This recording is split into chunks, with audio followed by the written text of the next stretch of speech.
Obviously, depending on what conference you play in or what side of the conference you play in or what your out-of-conference schedule looks like, and those types of things, you need to be aware of it.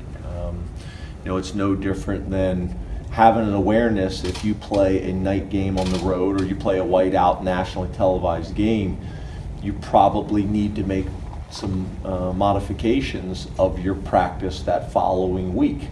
And I think that's where a lot of the sports science stuff is going to be helpful for us, and I know it's been helpful for me already, that you can't just go week to week to week like everything's exactly the same. You're going to have to make some subtle adjustments to make up for some of those things so that you can be as recovered and as prepared as you possibly can be each Saturday.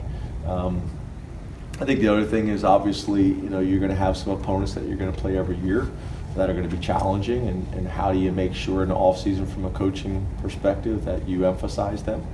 I think everybody in the country does summer studies or summer game plans on certain opponents, whether it's the first four or whether it's the first four and 2 or 3 opponents. I know some of these teams that have long-standing rivalries, they treat those teams completely different and kind of approach them different all year long with shot down clocks, countdown clock type things in their building and those types of things. But for us, it's more of an awareness, and every year we're in the league, we get more familiar. But I think the biggest thing is the things outside of the conference that you can control. The conference is what it is.